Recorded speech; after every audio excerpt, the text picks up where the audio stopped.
Dang.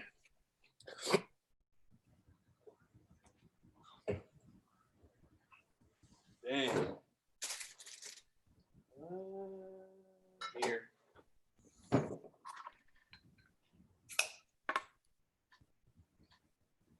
Yup.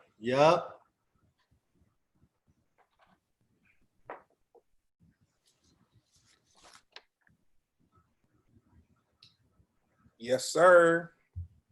So yeah, man. So we live. You know what I'm saying? 1 second. Let me just yeah, there we go. So what's up, y'all? Splendid Radio on Pharcyde TV. This week's guest, OG Hunter Beard. What's up, sir? Oh man, just life is beautiful, brother. Yeah. So Hunter Beard, man. when I found out you were gonna be a guest on the show, I went to Google and there was quite a few Hunter Beards. Is there quite a few Hunter Beards? Nah, it was just like one other one. It was a guy with a real big beard. Dude, let me explain that one for you. So a Hunter Beard, there is a Hunter Beard, which is apparently when you are about to be it's about to be hunting season. You grow out a good luck beard, bro. So that is what a Hunter Beard is.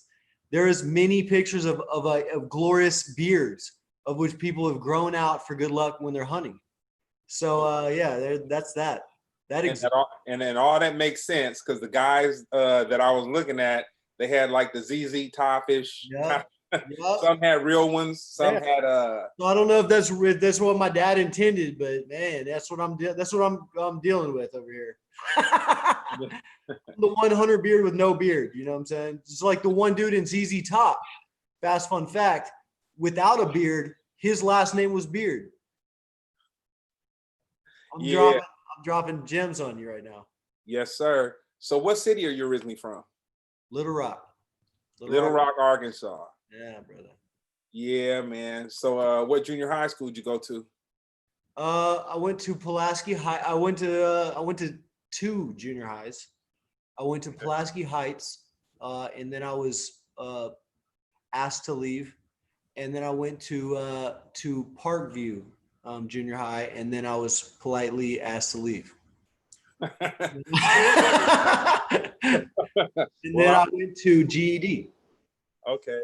Well, I'll tell you this. I remember kids in junior high school that they would just bounce to different junior high school because they were busters. Yeah. Junior high schools because they were busters, and then they would think like, well, okay, if I go to this school, nobody will know me, so then I could start all over and I could be cool. But then they just never were cool. So then they just. I wish that was my case, bro. Yeah, I wish I would. You know what? To me, junior high was one of the funnest years of my life. To be perfectly frank, like I was like a kind of a nerd in elementary school, and like I was just a very creative soul. And you know, during the part of the growing up when everybody's got to be cool and stuff, I didn't get that part, and I got the you know, hey, let's try to design stuff and blah blah blah. And then I learned in the very beginning of junior high, I learned like I was kind of a nerd coming into junior high, and I got into like one fight and then kind of saw, you know, as a Leo, like I kind of saw like a little bit of respect from that.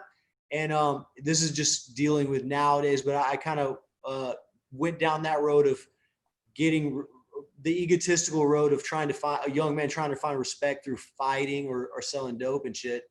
And now I'm on the other side. But yeah, no, me, it wasn't being a buster going and getting kicked out. It was just just a young dude literally trying to find I guess like trying to find acceptance and ending up finding it in the wrong ways. You know what I'm saying?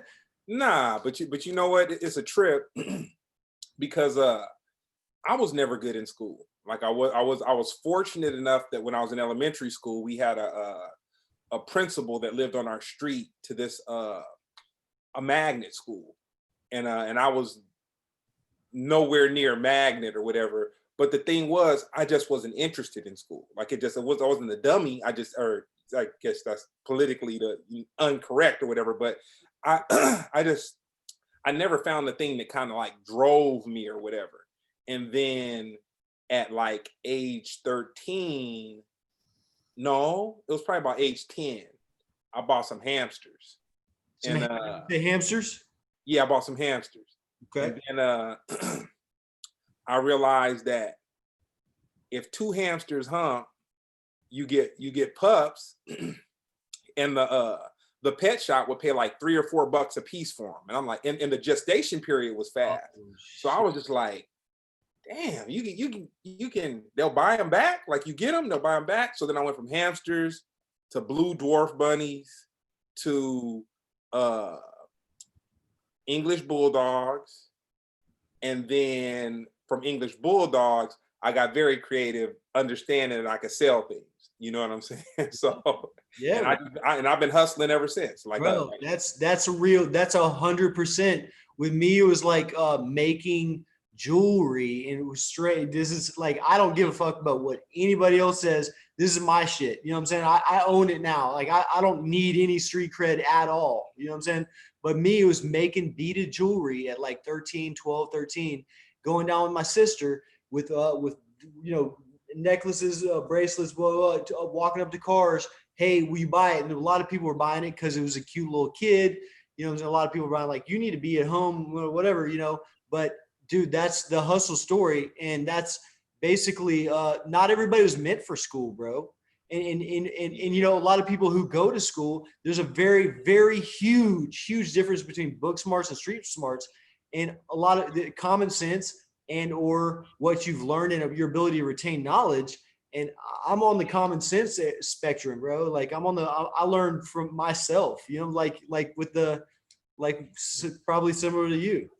yeah, I'll say I spent probably 4 years in junior college and probably got like 2 C's, maybe, like didn't show up really for class that much, just just there. And then man, I just the cold twist about it, for me having those hamsters humping, I ended up I started really making money with American Bulldogs, and I started selling those. And like, man, like let's say right around 97, 98, I was making like 9, 10,000 a litter. You know what I'm saying? So and that was amazing to me. It's like, okay, so you got dogs. They're cool dogs. You know, they weren't really an issue or a problem.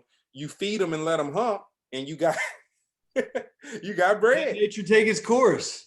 Yeah, I got a breeding pair of But yeah, dogs. dude, you got, yeah, there's a lot of money in that, like just pure breed. And dude, there's a lot of rich ass people out there who want some dogs like that, bro. Nah, but even poor people though. That's the, you know, that's the cold thing about it. You know what I'm saying? That's the cold thing about it. But that's my hustle. So when you were in junior high school or whatever, who was your group? Like for me, Run DMC was like Run DMC, Beastie Boys, the whole Def Jam experience was kind of what was going on with me when I was going through junior high school. What was going on with you? So it was on the later Tupac, Bone type, you know, like I guess the 90s hip hop, which, you know, just to me, I'm a lyrical rapper, and to me, you know, there's now, just like rock, you have death metal, you have alternative rock. Now with rap and hip hop, which I view rap and hip hop even differently. You know what I'm saying? Like Pharcyde, for instance, I view hip hop. T.I. view as rap. You know what I'm saying? Like obviously it goes hand in hand, and obviously the culture goes hand in hand. But there's now different genres. But to me, I've always been a lyrical guy. What started me, what I remember, this is gonna be an off the wall one, bro. There's a Chameleonaire and Paul Wall put out an album, their first album, called Get Your Mind Correct. Did you ever hear that album? I didn't hear the album, but this is what I'll say. I did my research on those two dudes, and it's so crazy because it's kind of like they started off together, and they, like, people don't really get into their history, but they were some dudes that was really doing it. And then hustlers, not even dope hustlers, but you know what I'm saying, just hustlers. Yeah, on some independent stuff, on some independent, and then it was kind of like the fame of what they were doing without being on a major label kind of had, I think they kind of went through something. But I know that I was watching something on Paul Wall, and well, it was both of them. And they both were kind of like, yeah, maybe we'll do that, one day, or maybe we'll come back to it. But they were kind of good, you know what I'm saying? But like good as in they didn't need rap anymore. They didn't need music or that type of thing. nah, they was kind of good, like like maybe one day we'll get together, but we not really worried about, like, both of them were kind of like, we're no, not. I feel that. I feel that. But yeah, but to answer your question, like to me, Bone was just really huge in my life. Tupac, obviously, DMX, you know what I'm saying? Like that era, you know what I'm saying? Katie would kill me when I say this, but I've never been a Jay-Z fan. Of his music. I've been a fan of Jay-Z as a human, as a person. You know what I'm saying? As a powerful person. I've read his autobiography. Never been a fan of his music. You know what I'm saying? But I'm more of a fan than a lot of people who are a fan of his music, of himself. You know what I'm saying? But I don't know. That was my era. You know what I'm saying? Like 90s lyrical, where it was kind of celebrated to be different. You know what I'm saying? I kind of feel like then you were still what's the newest thing? What's the newest different thing? Bone came out. Everybody's like, these guys are rapping fast and melody, blah, blah. You know what I'm saying? Like what? Oh, then, like it was celebrated to be different. And now it's kind of come around, not so much so that everybody's the same, because now there's just more music available to us. You know what I'm saying? But now it's just, the powers that be, they get a hit, they follow that formula, and then they want to keep pumping out the hits of anything that sounds like that, because that's what everybody likes. You know what I'm saying? Real quick, if you're a fan of Bone Thugs and Harmony, Yeah. and now you stand in LA, do your research on the Freestyle Fellowship. Okay. Very similar. I know. I've heard. Yep. Similar style, but Freestyle Fellowship was more on like a spoken word kind of thing. I've heard. I'm gonna be completely honest. I've heard that it's a name that resonates with me very well, but I've not. I can't say. Nah, I'll have to check it out. I get it. It's a name that delegates a certain level of respect, but you're not familiar with the music, but you've heard it in conversation to where it's like, okay, this is what it is. Right. But with Jay-Z though, I'll say this. Jay-Z, I really didn't get into him until he did The Firm. And then when he did The Firm, kind of because it was Dr. Dre, Foxy Brown, Nate, like that whole thing, Nas. Nas, I did get into heavily.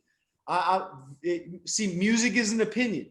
Yeah. You know what I'm saying? And Nas struck so many chords with me. It was written number 2, number 6, number 8. You know what I'm saying? Like that was a part of what formulated a young hunter.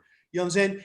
Jay-Z's style, and this is not to be any people are going to hate me for saying this, but Jay-Z's style of lyricism, although lyrical, was a little bit choppy for me. And I'm like a lyrical, like fit it right in, fit the words right there. You know what I'm saying? And it can't be denied that Jay-Z's one of the greats, if not the GOAT. But, like personally for me, like that's how I am. Me and Katie always go back and forth. Katie Mack, my mother, the other CEO of Lion Pride Music, we go back and forth because Katie's, Jay-Z is the best, and I'm like, I will not take that at all or dispute that. To me, he is the best because he has showed us all the blueprint of how to hustle. You know what I'm saying? Like as a independent. You know what, that too, but on the lyricism, because Jay-Z was my grind music. That was like my hustle music. So like during the time that I listened to Jay-Z the most, I would say the Pharcyde was probably working on Lab Cabin. You know what I'm saying? And I was like moving around from studio to studio. I found a little hustle in Hollywood, made my way, you know what I'm saying? Figured it out, so you say you're from or you spent some time living in the South Bay. I live like Harbor City area. You know what I'm saying? Okay. Which is not too far or whatever. For sure. I can remember, and it's a trip. I can remember having a Ford Bronco that got like 13 miles to the gallon. Big tires, the whole little nine. I can remember putting $3 or $4 worth of gas and heading to Hollywood. And the only thing that I knew that I was gonna get for sure was a meal, because the way the Pharcyde would record their albums, they would get meals for whoever was in the studio included into their tab. So like that's how I started eating Indian food. Like I didn't. Dude, they my homeboys. They my homeboys, and not to jock them like that, but like Indian food, Mediterranean food, all that kind of stuff. Oh, that was me being in the studio, and there just being a whole bunch of menus, and it was like nobody was gonna be hungry. You know what I'm saying? So that like turned me on to a lot. But I'll say this: if you want a Biggie Smalls and Jay-Z song for you to appreciate the lyricism of Jay-Z, I want that. Brooklyn's Finest. Okay. Him and Biggie are going bar for bar. Okay. And both of them are, that sold me. Yeah, I'm writing that in the phone, and I'm gonna Spotify that when we get off. And don't take it as me saying, he's not a lyricist. It's me saying like my personal like is like, he's a little jumpy, lyrically jumpy to me. Nah, that's sonically I'm talking about, not even like word wise, not even verbally, sonically. It's weird, No, I'm not even trying to convert you. But when I think of Jay-Z, and then people may make you say Brooklyn's Finest?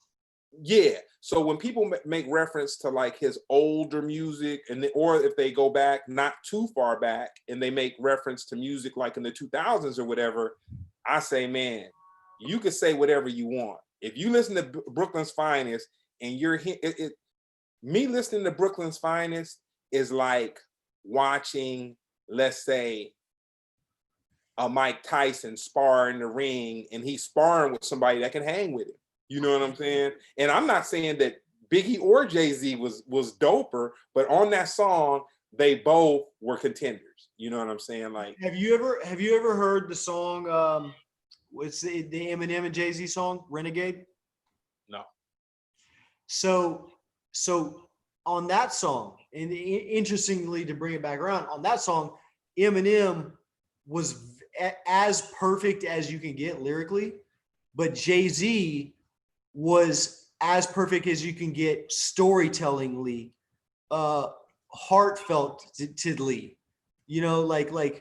Like Eminem said the perfect things in that, and it can be said that he was more lyrical, but to me, my favorite verse of that could be Jay-Z's verse, because he's literally speaking from the heart in a just the type of stuff that makes your hair stand up on your arm. You know what I'm saying? And that is what the greatest music is to me. So it affects you. So I'll say this. I've said it a million times on the show, but I remember watching a Dr. Dre showcase that had Eminem, Exhibit, this group called Golden State Warriors, which was Saphir from the Bay Area, Razzcast, and Exhibit. And I remember seeing Eminem being showcased, and I'll tell you the funny thing about it. I was with my homeboy at the time, and I said to him, I was like, dude, this dude is whack, man. Like, I couldn't catch it. Like, I couldn't, it was beyond me. But I say that to say that I would never be one to say that my ear is the all-seeing, all-knowing judge of music or whatever, because I did hear Eminem stuff that was cool to me. I never was like a super just like Eminem 24/7 or whatever, but I definitely respected his craft and what he did. Like, as a lyricist, you can't take that from him, man. He rapped, like the Tech Nines, the Eminems, like you don't.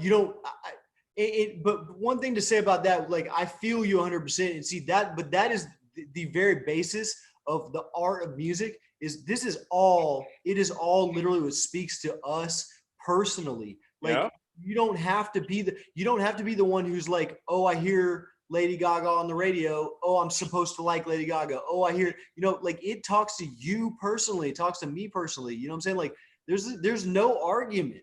It's what do you love and what do I love? That's the beauty of music. You know what I'm saying? Like, Dude, I love it, man. I listen to E40. I listen to house music most of the time, and I listen to MF Doom. So my compass is or my canvas is so broad. You know what I'm saying? I can go from everything to the Gorillas and just like really a popular type of music, all the way to Bjork. You know what I'm saying? I fuck with that, bro. Like people. Okay, somebody says to me, "I hate country music." I'm like, how I can you never hate listen. anything? Like, how can you hate anything? Like, just I like when on a summer day in Princeton, New Jersey, if I happen to be there and I'm like, well, I heard this one country song. I was like, what the fuck? This is a vibe that I need. You know what I'm saying? Boom. I love all music, man. Let me tell you about country music. This is where they trick you up. All right. Country music has learned to get these dope producers in there, and so Yes, like they have, bro. so like say for instance Super when I producers. so I road managed and road managed, tour managed with the Pharcyde. So if we flew somewhere, and let's just say we're flying back east or whatever, we get the rental car. I go to the radio stations. Several times I would hit a radio station where it was a country station and you got a cool beat going on. You got these guys doing cadences that are very similar to rap.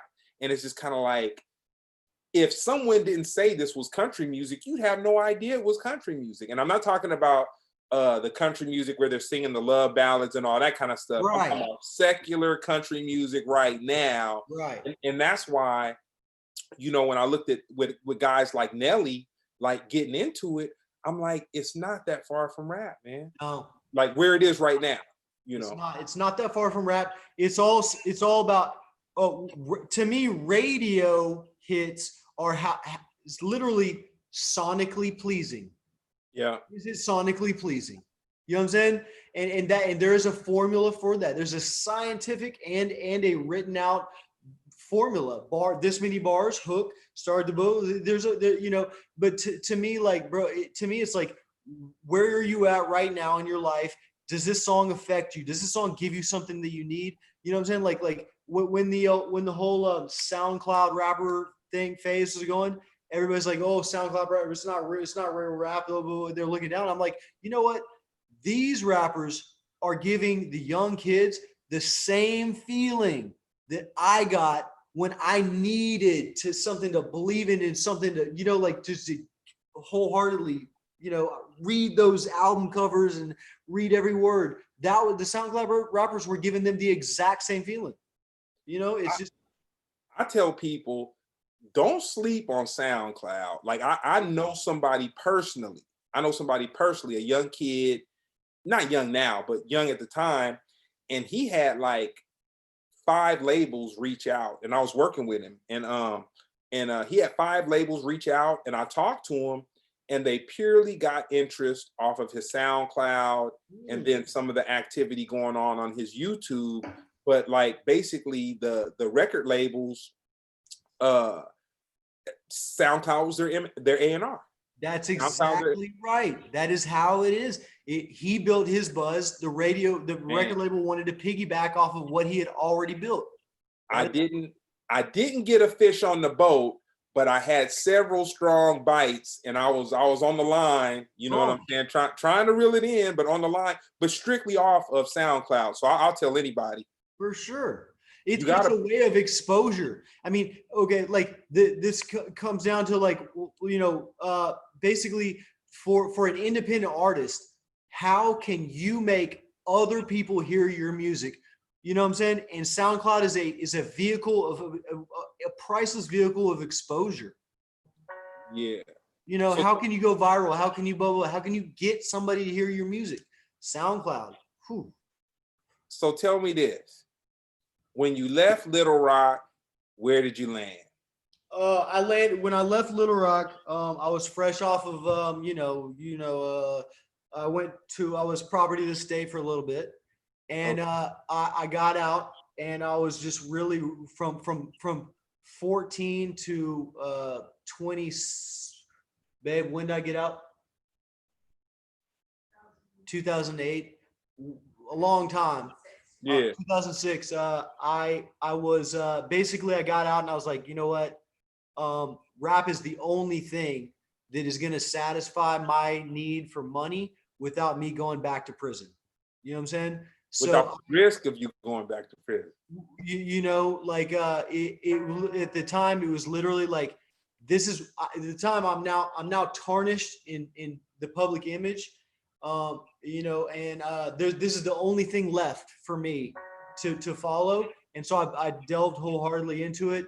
I started when I got out. I started kind of getting the same homies. I'd see them at the gas station. Hey, I'll give you this.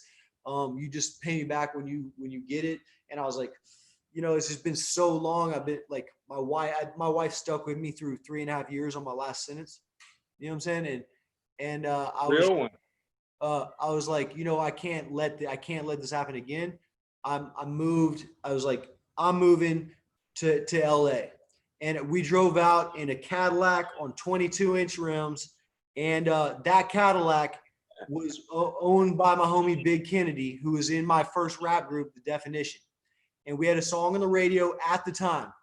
That Cadillac was fucking repoed in Santa Ana, California, because we ran out of money. We were eating ramen noodles. We were eating Little Caesars every night. And we all had to go back. We had to regroup. We had to come back. And then I've been here ever since, you know what I'm saying? And it's been a long, long, hard road, you know what I'm saying? But hey, I'm free, Hey, I'll say this. Not too many people can float in LA, man. I've seen a lot come. I've seen a lot go. I've seen rappers, singers, girls wanting to be models and just all that. But this is what I will say. For those that can stick around longer than 2 years, you got it. Props go. You can swim. You know what I'm saying? You Yeah. can. It's just It'll like eat you alive. It'll eat you alive. It'll kick you out. It'll take your dreams. It'll kick you out. You'll end up with you'll end up with I just couldn't do it. You know what I'm saying? You'll end up with all type of like issues. No. We're here. We're here.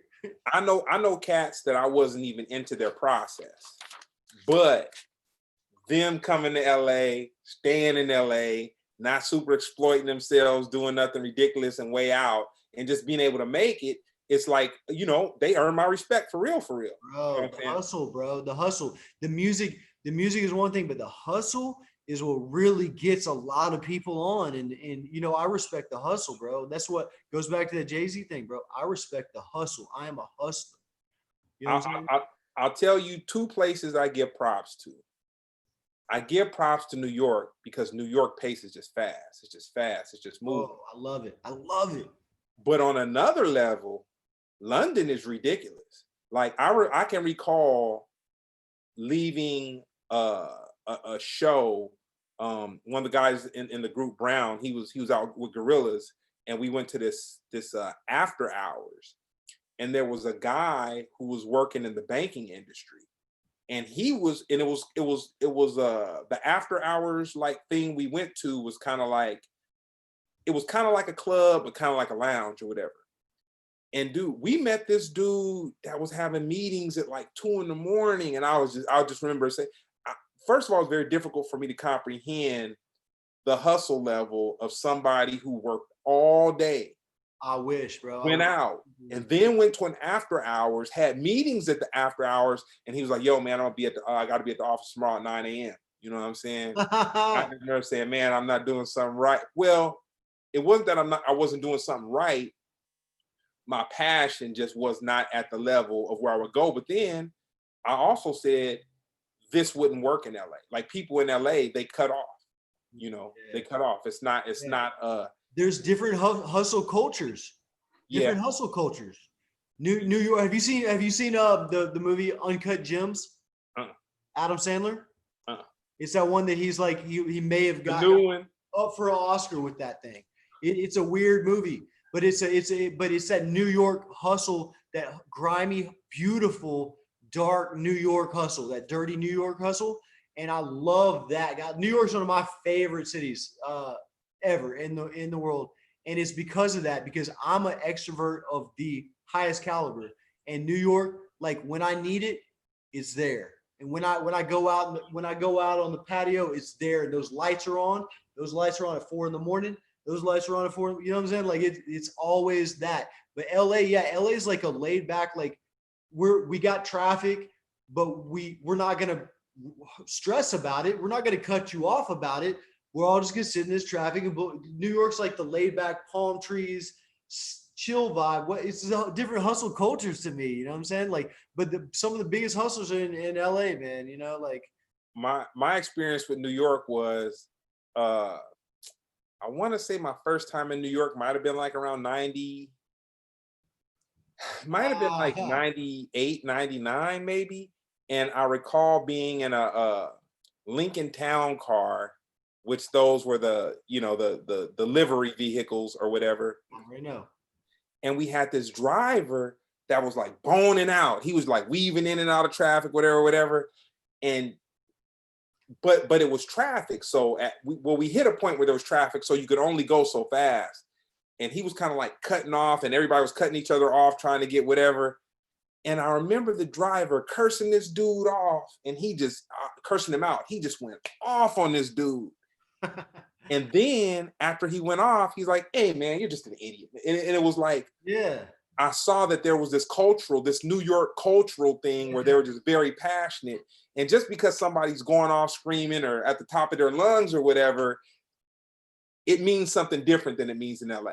Yeah, and it's like, not even a get pissed and make it ruin your day thing. It's a yeah, moment. Get out of my way for right now thing, and then it's not. You know what I'm saying? Like, dude, I love it, man. New York. Okay, what if Europe was placed on top of the map of United States? You know what I'm saying? Like how many different countries you have in dialects and languages you have.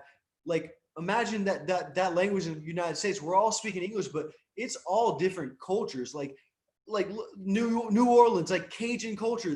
It's a culture entirely strictly to New Orleans. You know, like that's a beautiful thing to me. You know, like it's culture. Hey, man. I've had people speak that stuff to me, and I'm just like, it's like they're speaking another language. It's like, man, it is speaking another dialect at least. You know what I'm saying? Like, dude, this is one thing I was talking with my homie Dwayne.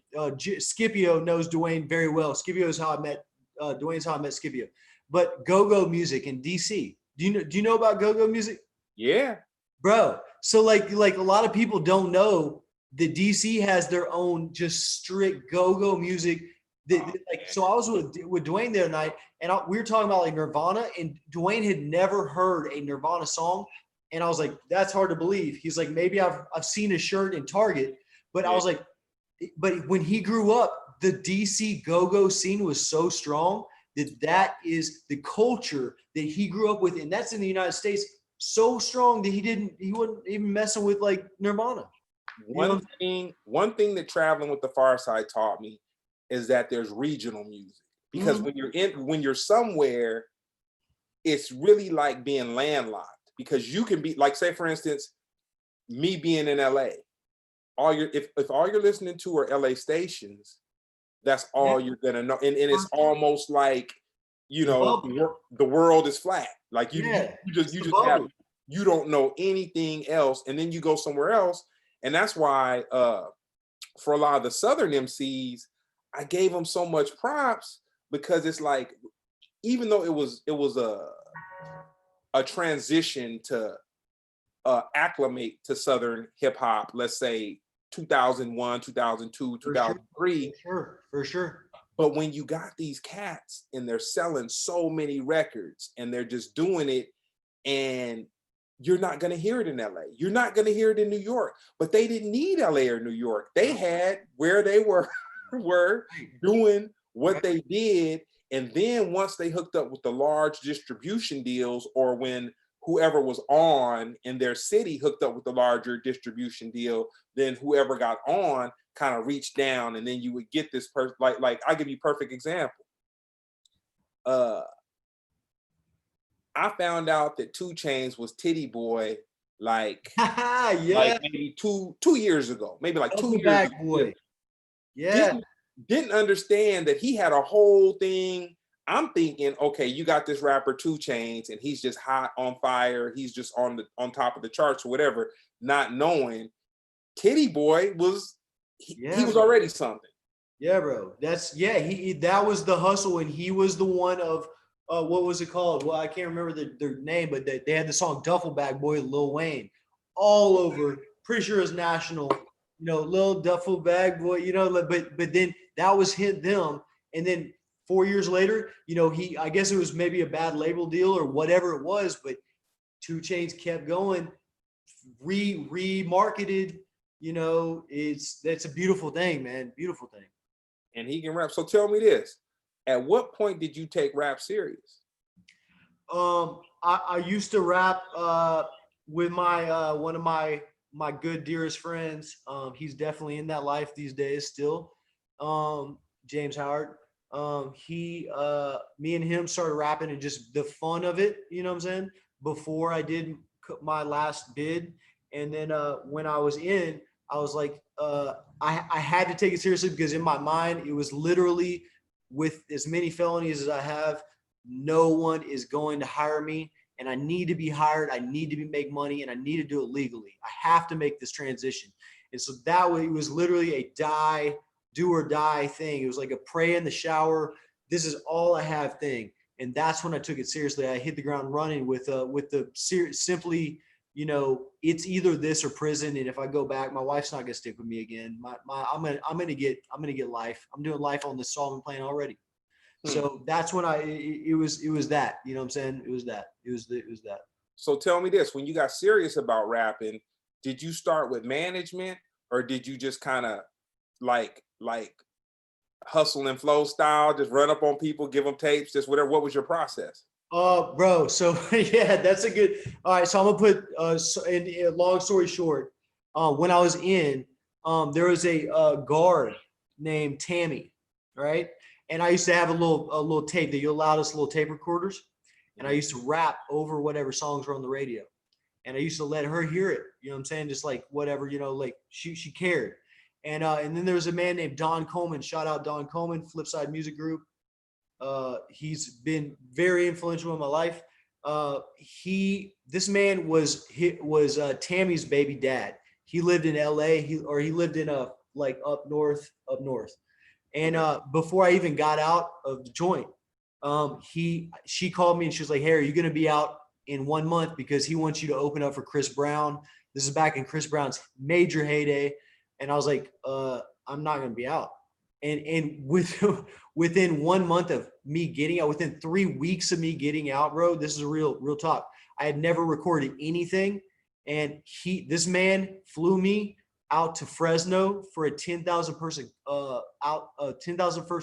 festival with Paul Wall. And this is back when Brooke Hogan, Hulk Hogan's daughter, had a big song on the radio. And I had never recorded a single song, and I was on stage in front of 10,000 people.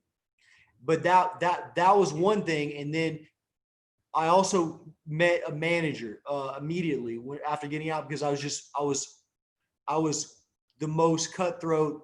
I got out and I was like, "You're signing me. You're signing me. You're signing me." They were like, "No, we're not. We can't even sign you. Dude, it doesn't work like that." And I was like, "You're still signing me." You know what I'm saying? Like, I got out like literally like, just, "Hey, you know who I am. You know who I am. You're signing me. Listen to this music." And I got a manager from Chicago, and he put my song on the radio. He, like I said, he taught me all the right ways and all the wrong ways. You know what I'm saying? Started out kind of, I would say within a month of me getting out, I had management. So the process, the management that you had that was from Chicago, was he from Chicago living in California, or Chicago living in Little Rock? This is in Little Rock. This is okay. So you're in Little Rock. Yeah, okay. I'm in Little Rock. Okay. Yeah. Okay. So how did you get your music heard as far as, you explain, I guess, kind of some of the performing part of it, but as far as getting your music heard, how did you go about that? I'll tell you how I did that, bro. So I printed out a lot of little pieces of paper that said Hunter Beard, the definition. I started a rap group. My first thing was a rap group called The Definition. uh, Tony Saga, Big Kennedy, me. We printed out thousands of little pieces of paper with the number for 92 jams on it, right? The request number. And I would go to the mall every day and I'd pay people Right. on the phone to call 92 Power 92.3 and say, I want to hear Want It With Us by The Definition, Want It With Us by and I we did that so much that a DJ No Name called me. I was in the shower at the house. Sarah got me out of the shower. I got on the phone and I was on the radio. And this DJ No Name was like, "We want to know who is Hunter Beard. We want you to stop having people call us. You are every day. People are calling us. We can't even answer the phone and get about our business." And then it started going from that. And then from there it went to the bigger station, and then it went to multiple other states. But it was like the real grimy hustle. You know what I'm saying? Like, bro, get them calls in, get them, yeah. Hey man, LA was a whole nother thing. It was like even if you were a signed artist, it's like unless somebody kind of really looked out for you or you had like a Or you record paying rep, a lot of money. it was crazy because like I can tell you a situation that I remember. I knew people and I can remember being outside a radio station in the late 90s with some wax because somebody told me to come up there and bring them the wax to play it. And then when I got up there, nobody would even come down. Damn, bro, that's real. You know what I'm saying? If you look at it though, with so many people, you gotta find the way to break through. You know what I'm saying? Like, there's you had the hustle of maybe 10% out of 90, but then that hustle is still thousands of people. You know what I'm saying? Like, even that caliber of hustle is still thousands of people. Like, man, you did it. Whatever you did, it worked. You know what I'm saying? But like me, I was working with a little less, but we find a way to crack the weed through the cracks, bro. You know what I'm saying? Nah, I'll say it's persistence. It's persistence for sure. Because I also know stories of dudes who didn't have like a record rep and they just bought the DJ's pizza. You know what I'm saying? Went to the radio stations and just bought all so I kind did, of how bro. I bought some Xboxes and shit. You know what I'm saying? Like, nah, but I'm saying I knew dudes who didn't even do that. Well, who knows what they did, but I know that basically the whole little program was every radio station had a DJ meeting once a week where they got all the DJs together and they got them in a room. So if you could politic your way through one of the DJs getting in there, then they would listen. And but it kind of could have been on some work and stuff though, because I know that you play the music. Certain DJs will be into it, certain DJs wouldn't be into it, but that's probably where I didn't go to that level, but maybe you needed to slide somebody a little this, that, or the third, or just whatever in order. Never hurts. But you know what? You can't slide somebody something and be whacked. You know what I'm saying? Like, sometimes you can, but back then, it's now. Well, I think it is still. But it was probably illegal back then. But payola, payola is a hell of a word. But it was all kind of ways. Like I had we had a DJ one time, and he was kind of a popular cat, on different stations or whatever.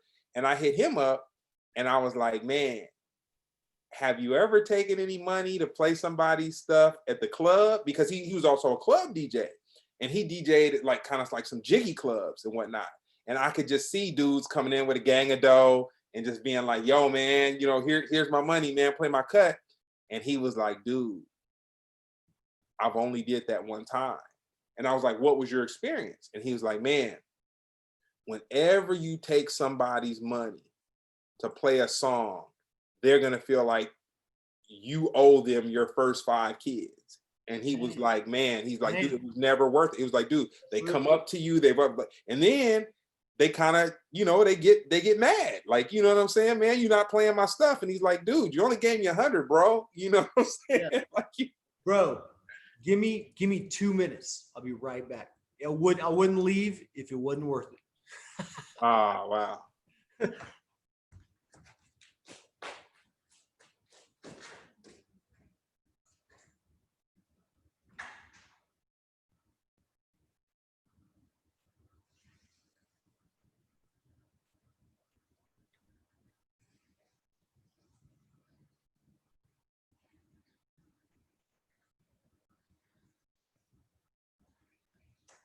Wow, Splendid Radio on Pharcyde TV.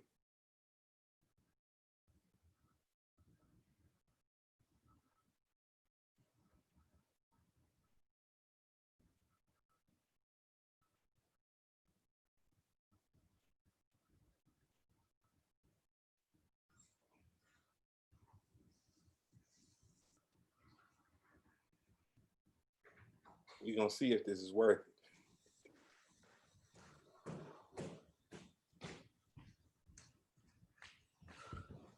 Back.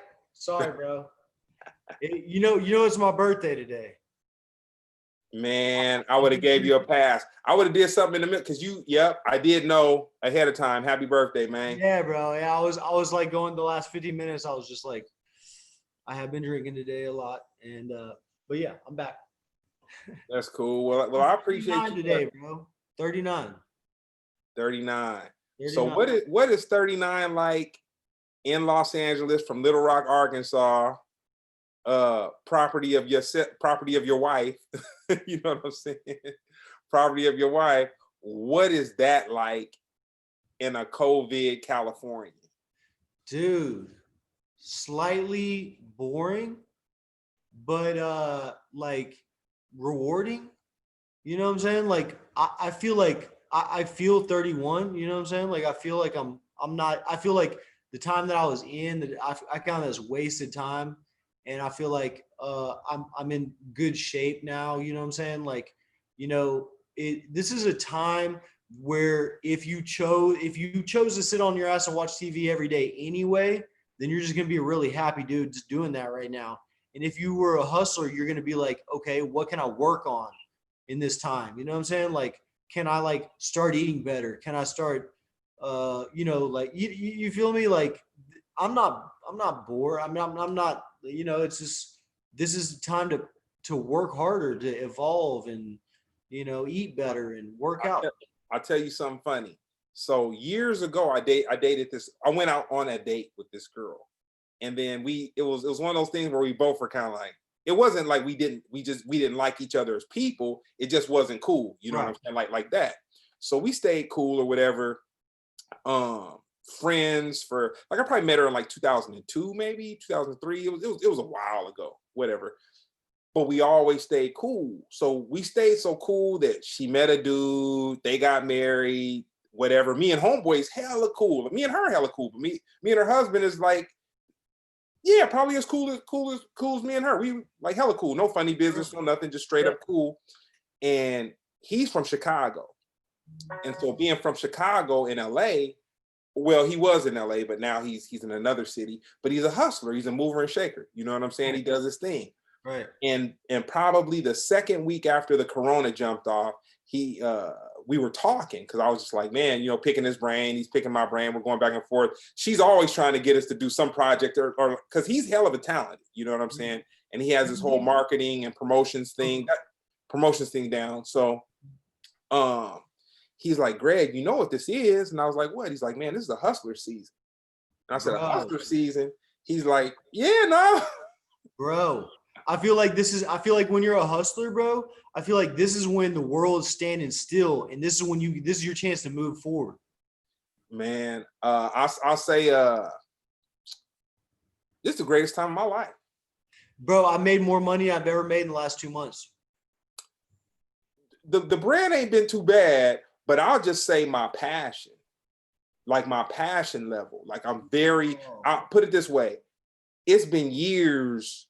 So we'll just say last week, I was in the office at like 4:30 in the morning, like 2 days, and then at 5:30 another day. You know what I'm saying? And when I say passionate, I mean you can't even sleep because you know you got it popping, and you. Oh, it's given to you. That's when it's coming through you. Yeah, That's when yeah, you're man. the antenna and it's coming to you. Yes. Yeah, man. Yeah, man. I look at it and I feel like, uh, for so many people to deal with uncertainty right now, even though my uncertainty is, health, being able to be exposed to the virus, just whatever. But my thing is kind of like, man, I'm going and until I do get sick officially or whatever, I'm gonna go hard, man. I'm gonna give it. I'm gonna sock it to it, man. I'm a.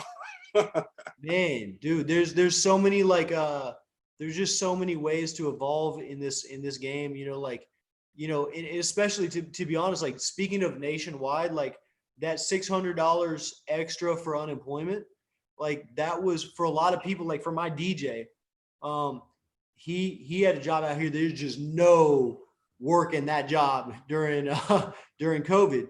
He went home, back home. He's been the most productive. Right, he's making like full on movies and shit with music like stuff, and he's calling me like I need this song, I need this, and it wasn't like that beforehand.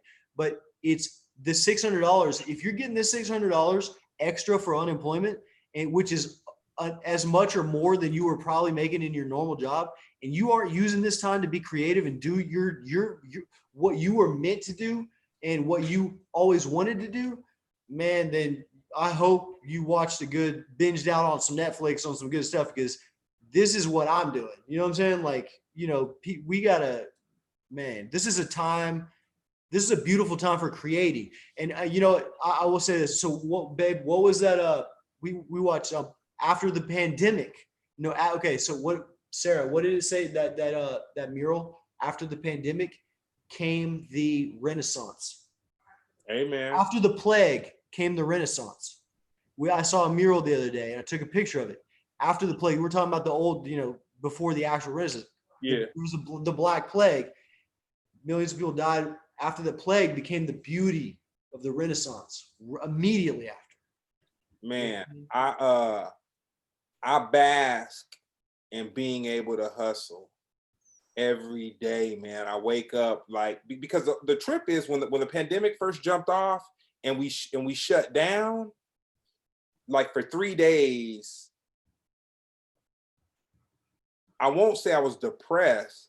I'll say I was kind of in shock. I was like, Yeah. we're really living through something that no one of our time. Man, that's what I said to my father. Because my father, he's older, he's like 80 years old, and he was trying to grasp it. And I was telling him, because he's like, oh man, in a week, or oh man, in 2 weeks, or oh man, in 3 weeks. And I'm trying to explain to him, you need to slow down for a second, because what we're experiencing right now is nobody alive that we could talk to that's done it. Like it's for all the stuff that you could reach to a point of resource, or someone who could consult you or guide you or do whatever. Bro, Amen. on every level is just nobody can give you any pointers. And another beautiful thing to me on that, this is the first time that I know of, due to social media, that everyone in the world, like when it first started, everyone in the world shared in one emotion: fear and uncertainty. Everyone, Thailand, the UK, United States, China, we were all literally, they're just feeling the same way. You know what I'm saying? Like, that's big. You know what I'm saying? That's big.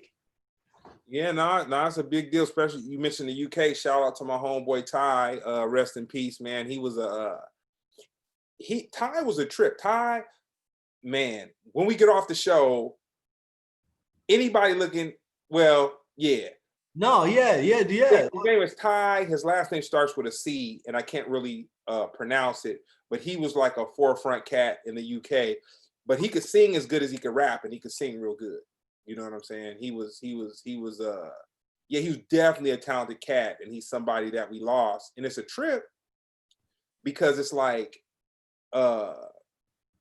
before COVID jumped off, people were kind of like, man, women need to be able to wear a hijab. You know, if I'm pronouncing that correctly, you know, with the little the little face cover up. And then there was all the, you know, the right-wing people, no, you know, I don't feel comfortable with that, or we need to be able to see your face and all this, that, and other. But most people were like, man, if it's their religion, let people have their rights. Yeah. But the crazy part about it is the same people that was riding for the hijabs are the people like, I'm not gonna wear a mask. I'm not, you know, and all this, that, and the third. And it's crazy to me because I look at it like, okay, we can talk about conspiracy on how it got here, but we here. Yeah. This is where we at. And for me, I don't see it being any different before 3 to 5 years. And they just haven't panicked because people will panic. You know what I'm saying? If they're just like, oh, whatever. But this is what I will say. I'll put my house note and car note on it. There's gonna be a shutdown in California in the very near future because the numbers keep on going up. And you got to think about it like this. If they shut us down for like 2 months or 3 months, whatever it was, when and if they shut us down again, it's not gonna be faster. No. Like it's not, there's no way it's gonna be faster. Right, bro. You know. Right. You're right. It's uncertainty across the board, and things are gonna be. There's gonna be kids. There's gonna be kids called COVID kids or something. Like 10 years from now, they didn't their parents didn't make them do the school learning, and they fell behind. And but there's gonna be things that we don't know. Never thought about. Bro, there's gonna. You know what I'm saying? Like it's gonna be things that of a million different spider webs. I got a homeboy right now who his son just plays Fortnite. That's all he does. And then he told me, he's like, man, my son, that's just, you know, that's all he does. But then at the same time, I don't want to take that away from him because that's all, like, he's like, dude, my son doesn't have what we had. Like we could go to the mall. Right. You know what I'm saying? Like we could go to the beach. Like we could do all these things, and these kids are you know, they're just not moving. So tell me this, how do you maneuver now as far as like what you do? So I know that you met Jeremy doing something or just whatever. So, and I know you have a company. So like, what are you doing now? Bro, I have multiple different hustles. You know what I'm saying? Like, I've been blessed enough to just put myself in the right circles and then have the right words and you know, I've given the right people enough to believe in me to allow me to do my thing in multiple different ways. I'm being slightly vague, and the reason I'm being vague is because if you have as many felonies as I have publicly, etc., then Yeah. I don't. It's just like No. I ain't tripping off that. I don't want to let people know what I do legally because that may hurt the people who gave me a chance legally. Okay. You know, you see what I'm saying, in a weird way like that. But I have evolved some businesses for COVID specifically, and and it has been, and I just have a team that is just rocks with me and helps me, and I help them, and we hold each other accountable from everything from credit to honesty to how you treat a woman to how you know, like literally like that real. You know what I'm saying? Okay. Trust on that.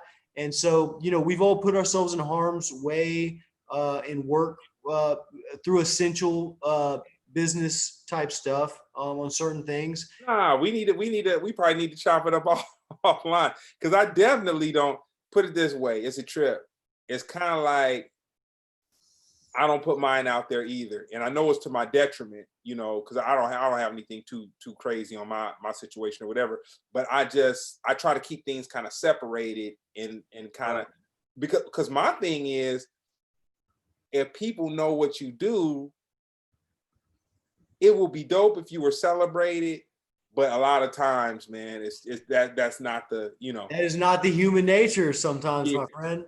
And yeah, so bro, we just I feel like, to me, I gotta me and my friends are sticking together we're doing this thing. We're helping anybody who wants to come along for the ride.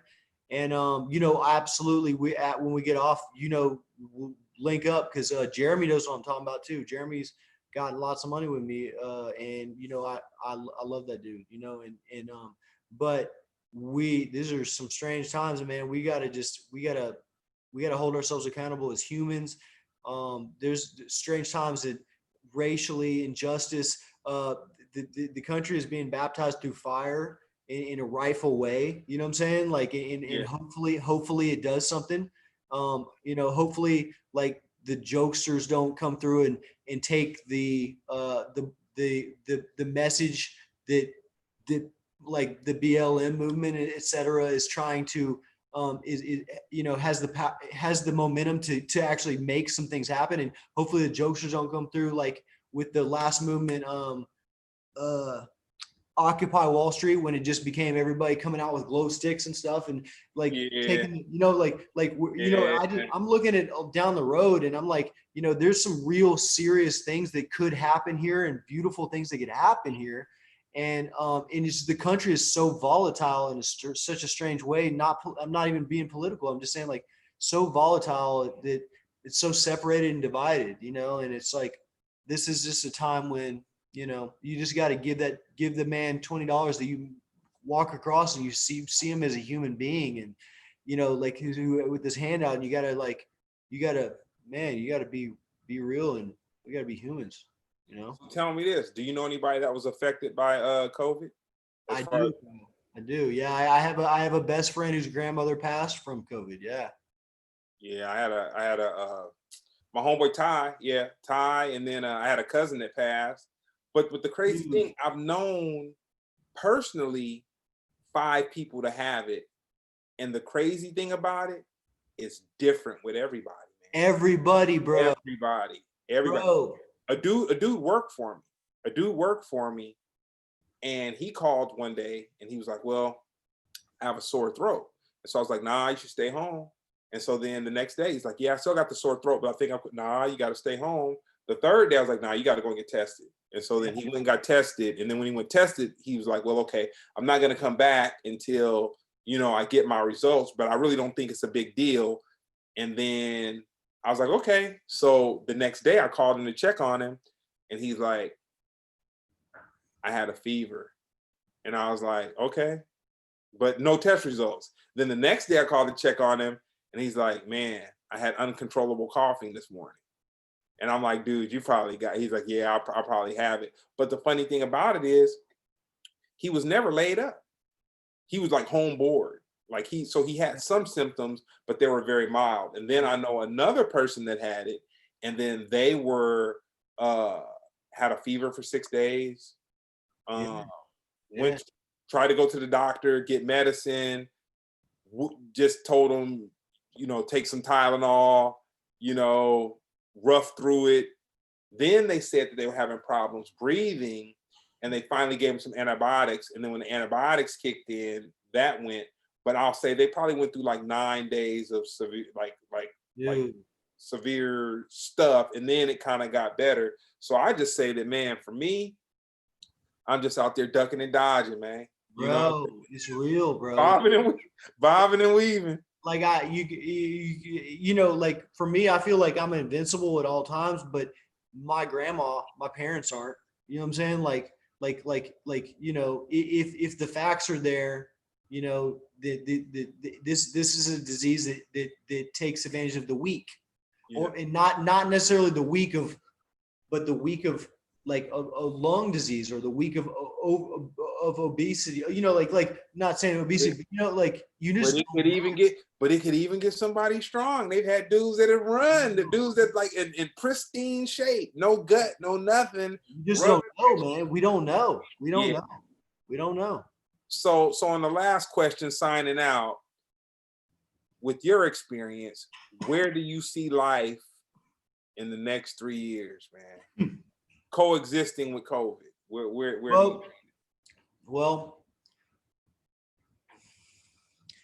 on a music level, I really hope that I'm not right, because for musicians, nowadays, if you're both major label or indie, touring was the one of two, like we discussed before this, endorsement money.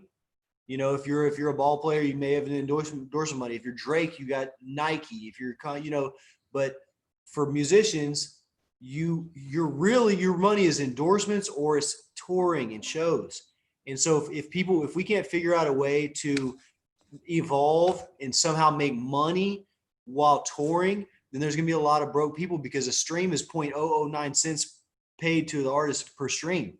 So when the weekend broke records with 50 million streams over the weekend, that's like $60,000-$90,000. You know what I'm saying? And so no, you go ahead. I'm sorry. no. So on the music industry, we're gonna have to figure out a way to evolve, just like we always have, and that will happen, I'm sure. In some way, shape, or form. But that's gonna have to happen, and then just down the line through all of the spider webbed ways of like, what are people telling their small daughter? We used to be able to hug mom and dad, but we can't hug mom and dad now. You know, but why not? Well, they don't want to put the side, drop the weight of a worldwide pandemic of people dying. But how's that going to affect these kids? Now I can't hug. Like I'm told could hug, now I can't hug. Like there's so many things we don't know, and it's so much maturity, and I don't know.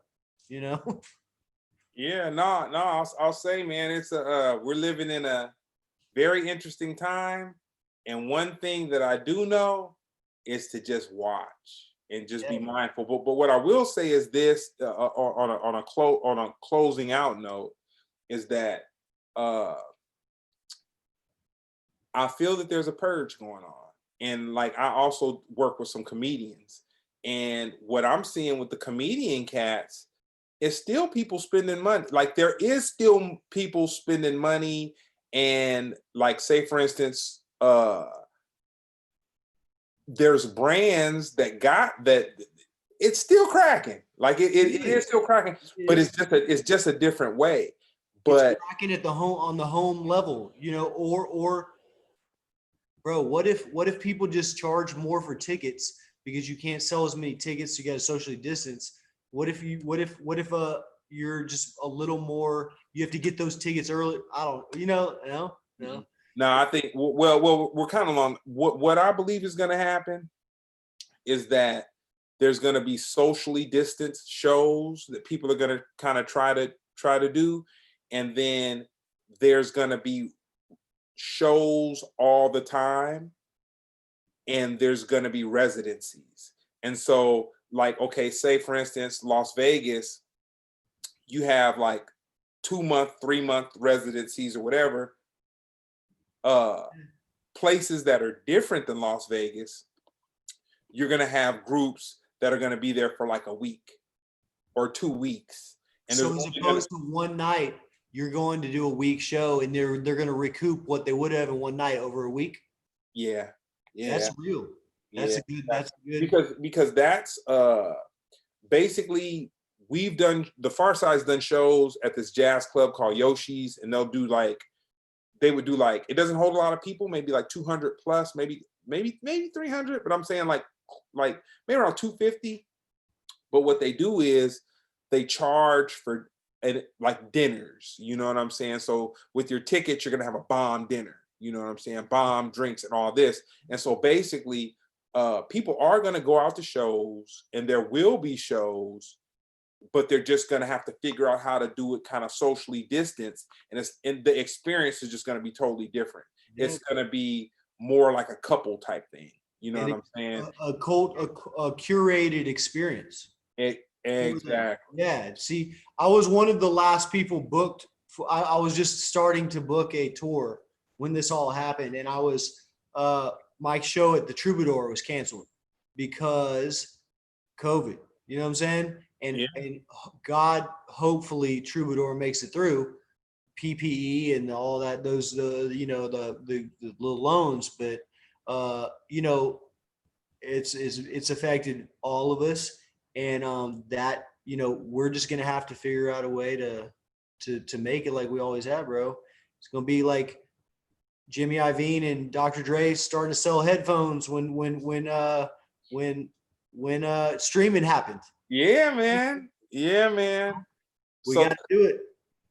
so on the way out, give them your IG, give them any information, where to go and find you, the whatnots, etc. For sure. That's easy. Just Hunter Beard across the board. My Instagram Hunter Beard, Facebook Hunter Beard, all that. You know, you put in Hunter Beard, my name will come up. I do want to say a special shout out to Ketty Mack, who is like my brother from another mother. He owns the label with me, Lion Pride Music Group. Terrell, we got the MC, Flipside. Terrell, Don Coleman, Dwayne Avery, James Dean, my DJ, all my dudes, man. We stick together, and I really don't even have to say their name, and they know it. I love them just the same. And dude, thank you very much, bro. And I want you to be healthy and safe. Nah, we gonna have you back, man. We just you know, Yeah, a bro. lot of information to cover. Bro, you let me know anytime, brother. We're chilling. I'm always here. I'm always here, bro. Yeah, We gotta have another window with Ketty and Scipio. yeah, man. Nah, we gonna get Jeremy off in here, man. We gonna work it out. Well, no, man. Thanks for tapping in. Splendid Radio on Pharcyde TV.